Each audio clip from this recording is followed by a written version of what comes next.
혹시 음료수병에 적혀있는 이런 문구를 보신 적이 있지 않으신가요? 이 음료에는 간혹 침전물이 생길 수 있습니다. 하지만 그것은 결코 이상한 것이 아니니 잘 흔들어 드시면 아무 이상이 없습니다. 주로 오렌지 주스 같은 생과일 주스 같은 경우에 그런 문구가 써 있는 걸 볼 수가 있습니다. 마찬가지로요, 오늘 본문을 읽으면서 우리는 그런 비슷한 생각을 해보면 좋겠다 싶습니다. 우리가 예수님을 따를 때 다소 모진 경험을 할 때도 있습니다. 하지만 이것은 신앙의 이상이 생긴 것이 아니니 잘 참고 견디면 반드시 극복될 줄 믿습니다. 우리가 신앙생활 하면서 때로는 왜 주님께서 나에게 이런 걸 허락하실까? 정말 주님의 뜻이 이해가 되지 않는다. 그런 느낌 들 때가 있는 것입니다. 하지만 절대로 그 상황 때문에 지나치게 흔들릴 필요가 없다 하는 것입니다. 그런 상황은 충분히 있을 수 있는 일이고 시간이 지나면 충분히 극복할 수 있는 것이다 하는 것을 여러분 꼭 기억하시기 바랍니다. 자, 오늘 본문 말씀은 마태복음 8장 중간 부분 말씀 함께 읽었는데요. 이 말씀은 예수님께서 산상수훈, 마태복음 5장, 6장, 7장이죠. 이 산상수훈 말씀 주신 후에 이어서 주님의 행하심을 기록하는 9개의 에피소드가 나옵니다. 그 가운데서 네 번째 이야기가 되겠습니다. 특별히 이 네 번째 이야기는 예수님을 막 따르기 시작하려는 제자 후보생들에게 초점을 맞추고 있습니다. 자, 함께 봅니다. 먼저 본문 19절 말씀 보시면 이렇게 기록하고 있습니다. 한 서기관이 나와 예수께 아뢰되 선생님이여 어디로 가시든지 저는 따르리이다 말했습니다. 어디로 가시든지 저는 따르리이다. 자, 먼저 이 본문 읽으면서 생각하게 되는 것은 이런 서기관도 다 있구나. 그런 것이겠습니다. 당시 대부분의 서기관들은 율법주의자들이고 그들은 예수님을 다 배척했었지요. 그런데 한 서기관이 예수님께 나와서 선생님, 제가 선생님을 따르겠습니다. 그랬으니까 이 따른다는 말은 제자가 되었다는 말 아니겠습니까? 참 놀라운 일이로구나. 서기관 가운데 예수님 제자가 되려는 사람이 있구나. 그런 생각이 드는 것입니다. 자, 그런데 이 서기관에게 주신 예수님의 답이 우리를 당황하게 만듭니다. 20절 말씀입니다. 이렇게 말씀하셨습니다. 예수께서 이르시되 여우도 굴이 있고 공중의 새도 거처가 있을 때 인자는 머리 둘 곳이 없다 하시더라. 아멘. 아니 왜 예수님께서 이렇게 말씀하셨던 것일까요? 야, 정말 대단하구나. 네가 서기관이면서도 믿음이 있구나. 뭐 이렇게 칭찬하시고 다른 서기관들보다 낫다. 그래, 너는 나를 따르라. 이렇게 말씀해 주시면 얼마나 좋을까요? 그런데 그렇게 하시는 것이 아니라 예수님께서 말씀하시기를 여우도 굴이 있고 공중에서도 거처가 있는데 인자는 머리 둘 곳이 없다. 즉 이 말씀은 네가 나를 따라오려거든 각오하라 하는 거 아니겠습니까? 각오해라. 너도 나처럼 즉 안전을 보장할 수 없는 그런 고생하는 삶을 살게 될 것이니 미리 생각을 잘하고 만약 그런 마음 없다면 처음부터 포기해라. 그렇게 말씀을 하신 것이다 하겠습니다. 조금 고개를 갸우뚱하게 됩니다. 아니 왜 주님께서 제자가 되겠다고 온 사람에게 이렇게 모진 말씀을 하시는 것일까요?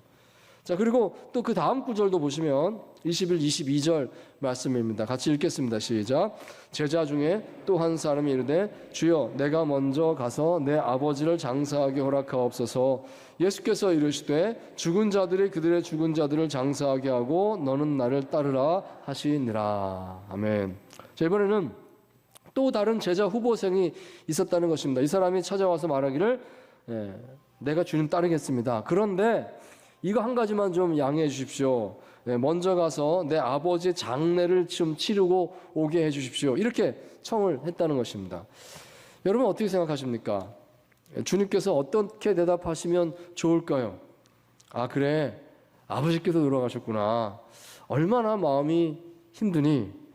얼른 가서 아버지 장례를 잘 치르도록 해라. 나를 따르겠다고 그래. 그 다음에 와서 나를 따르거라. 내가 기다려주겠다. 뭐 이렇게 말씀하신다면 얼마나 좋을까요? 하지만 주님께서 주신 답은 죽은 자들이 그들의 죽은 자들을 장사하게 하고 너는 나를 따르라. 그러니까 즉 예수님과 아무 상관이 없는 사람들, 그들을 죽은 자들이라고 칭하시면서 그들이 아버지 장례를 알아서 하게 해라. 너는 바로 지금 나를 따라와라. 지금 아니면 기회가 없다.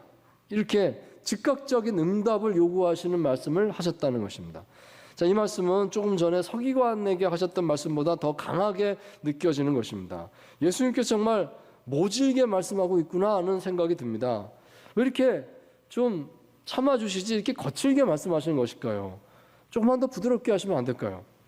자, 그리고 그 다음 이야기도 역시 같은 맥락에서 보게 되는 것입니다. 24절 말씀인데 같이 다시 한번 읽습니다. 시작. 바다에 큰 놀이 일어나 배가 물결에 덮이게 되었을 때 예수께서는 주무시느니라. 아멘. 자, 마침내 주님께서 제자들과 함께 배를 타고 갈릴리 바다 저편으로 건너가시게 되었습니다. 그런데 가는 길에 풍랑이 일어났다 하는 것입니다.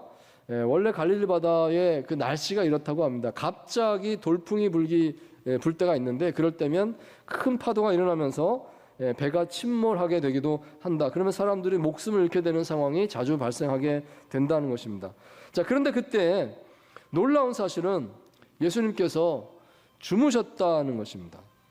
본문을 읽으면서 이 부분이 좀 얼른 이해가 되지 않습니다. 지금 배가 이 폭풍 속에 거의 침몰할 지경인 것이죠. 이 제자들은 정신없이 배 안에 물을 퍼내면서 지금 막 사투를 벌이고 있는 그런 절대절명의 상황입니다.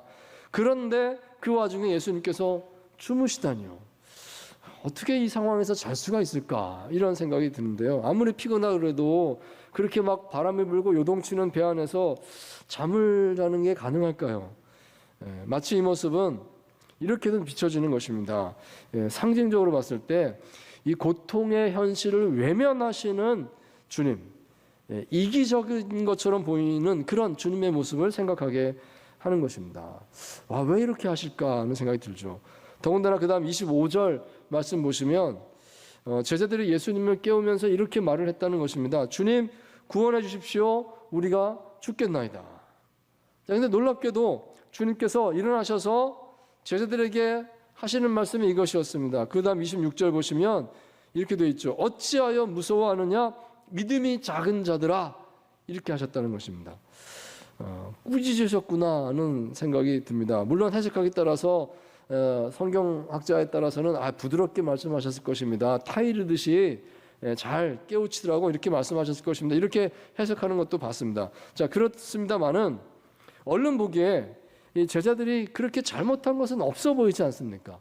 아니, 그렇게 폭풍이 치고 막 물결이 들어오고 바닷물이 배 안에 들어와서 막 퍼내야 되고 막 이런 상황이라 그러면 무서워하는 게 당연하지 않겠습니까? 주님께서 좀 이해하실 만도 한데 왜 이렇게 모질게 말씀하시는지 얼른 잘 이해가 되지 않는 것입니다. 자, 그러므로 오늘 본문 말씀을 전체적으로 봤을 때 우리는 한 가지 질문이 마음속에 남게 됩니다. 예수님께서 왜 이렇게 제자들을 모질게 대하는 것일까요? 사실 오늘 우리 삶에서도 이와 비슷한 고백을 할 때가 있지 않나 싶습니다. 주님, 왜 나에게 이런 일이 일어나게 하십니까? 나는 그래도 열심히 최선을 다했는데 주님, 왜 저에게 이런 시련을 주시는 것인가요? 주님, 너무하십니다. 이런 마음 들 때가 솔직히 있는 것입니다. 자, 이럴 때 우리는 어떻게 해야 될까요? 우선 이 마음을 우리가 꼭 기억하면 좋겠습니다. 다소 당황스러운 상황이 발생한다고 할지라도 놀라지 말자는 것입니다. 괜찮습니다. 왜냐하면 이것은 정상적인 성숙의 한 과정이기 때문입니다. 때로 주님께서 다소 우리를 모지게 대한다고 할지라도 그것은 분명히 적절한 이유가 있음을 믿습니다. 비록 지금은 모를지라도 때가 되면 왜 주님께서 내 삶 속에 그런 일들이 일어나게 하셨는가? 주님께서 반드시 알게 하실 줄 믿습니다. 여기 우리가 참고 구절로 신명기 8장의 말씀을 잠깐 같이 보면 좋겠습니다. 신명기 8장 3절 말씀 우리 같이 한번 읽도록 하겠습니다. 시작. 너를 낮추시며 너를 줄이게 하시며 알지 못하던 만나를 내게 먹이신 것은 사람이 떡으로만 사는 것이 아니요 여호와의 입에서 나오는 모든 말씀으로 사는 줄을 내가 알게 하려 하심이니라. 아멘. 자, 왜 이스라엘 백성들이 그렇게 힘든 광야의 길을 40년이나 걸어야만 했을까? 왜 매일 그 40년 기간 동안에 똑같은 만나만 먹어야 했을까?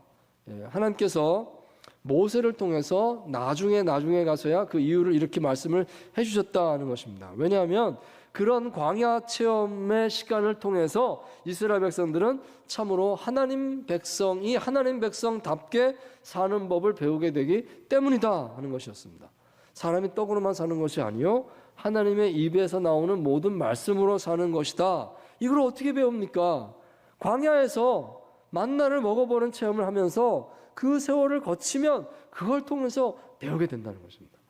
그러자고 그런 경험을 하게 된 것이다 말씀을 했다는 것이죠. 참으로 모든 것이 하나님의 은혜였구나 하는 것을 뒤늦게 알게 되는 것입니다. 자, 뿐만 아니라 그 다음 주 신명기 8장 4절에도 보시면 이렇게 말씀합니다. 같이 읽겠습니다. 시작. 이 40년 동안에 내 의복이 헤어지지 아니하였고 내 발이 부르트지 아니하였느니라. 아멘.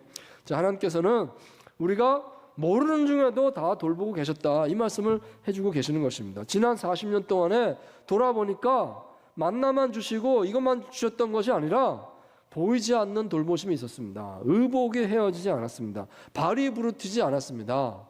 이 말씀은 알게 모르게 하나님 도와준 게 더 많다는 말씀입니다. 어떻게 40년 동안 의복이 헤어지지 않을 수 있습니까? 어떻게 발이 부르트지 않을 수 있겠습니까? 그땐 잘 몰랐겠지만 돌아보니까 이것도 기적이었네, 이것도 하나님의 지켜주심이었나 하는 것을 이제 알게 하신다 하는 것입니다. 여러분, 이 하나님이 바로 우리 하나님이라는 사실을 꼭 기억하시기 바랍니다. 자, 그렇기 때문에 오늘 하나님께서 나를 좀 모질게 대하시는구나 라는 것이 느껴진다 할지라도 그것 때문에 너무 낙담하지 마시기 바랍니다. 훗날 돌아볼 때에 알게 하실 줄 믿습니다. 우리를 향하신 하나님 사랑은 변함이 없습니다. 반드시 고백하는 날이 올 것임을 믿음으로 바라보시기 바랍니다. 자, 그러므로 우리는 오늘 본 말씀 속에서 주님께서 나를 모질게 대하시는구나 느껴질 때 주의할 점 3가지를 한번 같이 묵상을 나눠보면 좋겠습니다. 자, 첫째로 나는 기꺼이 예수님을 닮기를 원하는가 내 마음을 점검하자 하는 것입니다. 한번 질문해 보시기 바랍니다. 내가 진실로 주님 제자가 맞습니까? 그렇다면 내가 주님을 닮기를 원하고 있습니까? 자, 본문 20절 말씀 다시 같이 읽겠습니다. 시작. 예수께서 이르시되 여우도 굴이 있고 공중의 새도 거처가 있을 때 인자는 머리둘 곳이 없다 하시더라. 아멘. 자, 서기관 그 율법주의자 중에 한 사람이 예수님께 청했습니다. 내가 주님의 제자가 되기 원합니다. 주님을 따르겠다, 주님의 제자가 되겠다 청했습니다. 그러자 예수님께서는 인자는 머리둘 곳이 없다는 말씀을 하셨다는 것입니다. 자, 왜 이런 말씀을 하셨을까요? 이런 뜻이 아니겠는지요? 네가 진정으로 나를 따르려거든 나와 같은 삶을 살게 될 것을 각오해야 한다는 것입니다. 즉 예수님처럼 되겠다는 것을 생각하라는 것입니다. 아마 그 서기관은 내가 주님을 따르겠습니다 라고 말을 할 때에 어쩌면 다른 것만 생각했는지 모릅니다. 겉보기에 좋은 것, 인간적으로 생각할 때 부러운 것, 이런 것만 생각했는지 모르겠습니다. 예수님 보니까 대중적인 인기를 얻고 있거든요. 수많은 사람들이 예수님 바라보고 있고 예수님 따르고 있고 예수님 말씀 듣고 있고 예수님이 한마디 하시면 다 아멘 하는데 이거 되면 대단하다 이런 생각이 들었을지 모르겠습니다. 그리고 예수님께서 기도 한번 하니까 사람이 낫고 치유되고 사람들이 놀라고 더 많은 사람 모이고 야 이게 부럽다 이런 생각이 있는지 모르겠습니다. 나도 그렇게 한번 하고 싶다. 어쩌면 서기관은 그런 생각을 가지고 있었지 않는가 생각이 되는 것입니다. 그런 생각을 했을 가능성이 크다는 것이죠. 자, 그래서 예수님께서는 그걸 아시고 그 환상을 깨뜨리신 것입니다. 인자는 머리둘 곳도 없다. 너는 낮 시간에 좋은 것만 봤지 잘 보면 어려운 게 많아. 이런 말씀을 하시는 것이죠. 정말 내가 나의 제자가 되려고 하면 이런 나와 같은 처지를 함께 견딜 수 있는 각오가 돼야 된다. 내가 가는 길은 겸손의 길이고 희생의 길이다. 낮아지고 이웃을 섬기는 종의 길이다. 마침내 십자가를 지는 길이다. 그러니 나를 따라오려거든 이것을 알고 각오하고 따라오너라 말씀을 하신 것입니다. 여러분 바로 이 점을 오늘 우리 자신의 신앙의 여정에 한번 대입해 보면 좋겠습니다. 나는 주님을 믿는다 하고 하면서도 주님을 닮기보다는 주님을 통해서 얻을 어떤 유익에 지금 더 많이 생각을 하고 있지 않습니까? 예수님 믿어서 어떤 유익이 있을까? 그 생각을 먼저 하고 있지 않습니까? 그렇다면 주님께서 말씀하실 것입니다. 나를 사랑하는 마음으로 이것을 각오해라 말씀하실 것입니다. 인자는 머리 들 곳도 없다. 나와 함께 가겠는가? 정말로 나와 함께 이것을 감당하겠는가? 이렇게 말씀하시겠구나 하는 것을 우리가 생각해 볼 수 있게 되길 원합니다. 자, 두 번째로 혹시 나는 주님을 따르는 방법에 있어서 지나치게 내 판단을 많이 의지하고 있지 않은가 돌아봐야 하겠습니다. 자, 본문 21절 말씀 다시 한번 보겠습니다. 함께 합니다. 시작. 제자 중에 또 한 사람이 이르되 주여 내가 먼저 가서 허락하옵소서. 아멘. 자, 이 본문에서 우리가 한 가지 생각해 볼 수 있는 것이 있다면 이 제자는 주님께 이렇게 말씀드리는 때에 자신의 판단을 앞세워서 말씀드린 것이 아닌가 생각해 볼 수 있겠다는 것입니다. 물론 이 제자의 판단이 상식적으로는 그렇게 틀린 것 같아 보이지 않습니다. 내가 먼저 가서 아버지 장례를 치르고 와서 그리고 주님을 따르겠습니다. 더군다나 아주 정중하게 예수님께 여쭤본 것이 아니겠습니까? 예의를 갖춰서 말씀드린 것입니다. 자, 그렇지만 우리가 하나님의 뜻을 분별할 때에 그것이 상식적으로 맞다고 해서 언제나 옳은 것은 아니다는 사실을 생각해 보아야 하겠습니다. 일반적으로 또 상식적으로는 그렇게 판단하는 것이 옳다라고 하겠지만 이번만큼은 아닐 수도 있는 것입니다. 다른 사람들에겐 다 맞는 말일지라도 지금 나한테는 안 맞을 수가 있는 것입니다. 그것을 사람들은 몰라도 하나님은 아시지 않겠습니까? 우리는 지금 이 예수님 찾아온 이 사람이 어떤 사람인지, 그리고 그의 아버지가 어떻게 해서 죽음을 맞이하게 되었고 지금 장례를 치르게 된 것인지 그 자초지종은 모르는 것입니다. 우리는 모릅니다. 이 그냥 한마디 말씀만 보고 아버지 장례를 치러야 되는구나 이렇게만 생각하기 쉬운데요. 자, 그렇지만 확실한 것은 예수님께서는 알고 계시는 것입니다. 예수님께서는 그 마음을 알고 계시고 그 전후 좌우 상황을 알고 계시고 주님께서는 판단하십니다. 지금은 네가 아버지 장례를 우선할 게 아니라 나를 따르겠다는 이 판단이 우선이다. 이렇게 주님께서 알고 말씀을 해주셨다는 것이죠. 아버지 장례를 핑계를 대고 지금 가지만 어쩌면 너는 지금 돌아가면 다시 안 오게 될 거야. 다시 안 오게 될 거야. 그것이 너에게 유익하지 않아. 주님께서 이걸 알고 말씀하신 것이 아니겠는가요? 주님께서는 우리가 보지 못하는 것을 보고 계십니다. 주님께서 우리가 알지 못하는 것을 알고 계심을 믿으시기 바랍니다. 내가 내 상황을 다 알고 있다라고 내가 생각한다 할지라도요, 그럴지라도 우리는 끊임없이 주님께 다시 여쭤보고 또 그리고 겸손하게 주의 뜻을 듣고 따라야 할 줄 믿습니다. 자, 세 번째로 주님께서 모질게 대한다고 느껴질 때 이걸 생각하시기 바랍니다. 그 어떤 기적도 그 어떤 체험도 주님께서 나와 함께 하심 그 자체보다 중요하지 않습니다. 자, 25절 말씀 다시 읽겠습니다. 시작. 그 제자들이 나와 깨우며 이르되 주여 구원하소서 우리가 죽겠나이다. 아멘. 저기 말씀 보시면 제자들은 주무시는 예수님을 깨우면서 이렇게 말했습니다. 주여 구원하소서 우리가 죽겠나이다. 여기 여러분 죽는다는 말에 좀 유념해서 보시기 바랍니다. 우리가 이 말을 하는 제자들의 마음을 좀 헤아려 보기를 원합니다. 왜 제자들이 하필 죽는다는 말을 했을까요? 일단 우리는 제자들이 이 주무시고 계시는 예수님의 모습을 보면서 좀 못마땅한 마음이 들었구나 하는 것을 생각해 볼 수가 있겠습니다. 이 본문과 병행되는 마가복음 4장의 기록이 있는데요. 거기 보시면 이렇게 되어 있습니다. 선생님이요 우리가 죽게 된 것을 돌보지 아니하시나이까 이렇게 말합니다.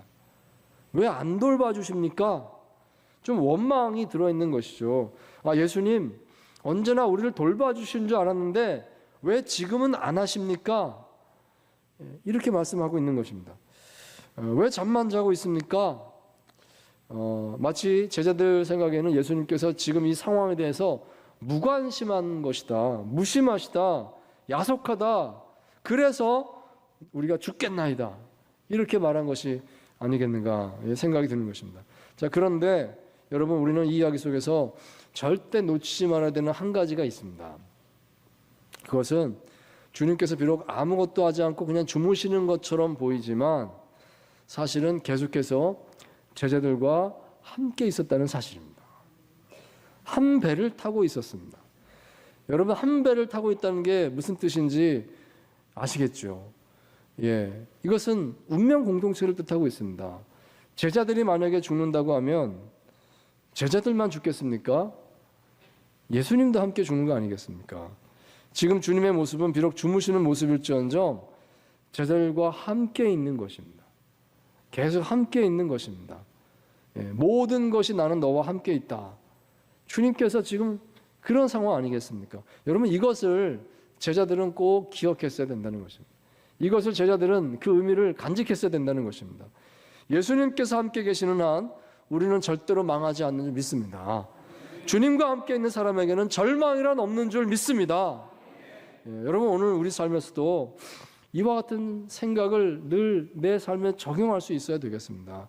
반드시 어떤 놀라운 기적이 일어나고 어떤 대단한 일이 있어야지만, 그래야지만 예수님께서 나와 함께 하시는구나 라고 느낄 것이 아니라, 아무 일도 일어나지 않을 때에도 어쩌면 주님께서 야속하다고 느껴지는 그런 순간에도 주님께서는 여전히 동일하게 나와 함께 계시고, 예, 나에게 동일한 마음으로 지키시고 나를 붙들고 계심을 믿으시기 바랍니다. 예, 수년 전에 제가 어느 가정에 신방을 갔다가 그 집의 아들이 갑자기 크게 회심하고 깊은 신앙인이 되었습니다 라고 하는 좋은 이야기를 들은 기억이 있습니다. 어릴 때는 신앙생활을 참 잘했었는데 이제 성장해서 군인이 되었다는 겁니다. 이제 군인이 돼서 이제 따로 생활을 하게 되는데, 근데 그때부터 교회를 안 가기 시작하더니 신앙을 이제 떠나게 된 겁니다. 뭐 이런저런 핑계를 막 대면서요. 거긴 교회도 없어요, 뭐 이러면서 신앙생활을 하지 않더랍니다. 근데 어느 날 갑자기 변화된 겁니다. 갑자기 변화돼서 열정적인 신앙인이 되었습니다. 군대에서 다른 부대로 전속을 가게 됐는데 제일 먼저 찾는 게 여기 교회가 어디입니까? 제대로 된 교회가 어디입니까? 나는 신앙생활을 제대로 해야 되겠습니다. 이것부터 제일 먼저 챙기더라 하는 것입니다. 자, 왜 그렇게 갑자기 변화되었는가 하면요, 사연이 있었습니다. 교통사고가 났었는데 기적적으로 하나님께서 건져주셨다는 경험을 했다는 것입니다. 혼자 운전하고 가고 있었는데 이 차가 도로에서 미끄러져 떨어지면서 길 바깥으로 막 굴러서 떨어지는 큰 사고를 당했습니다.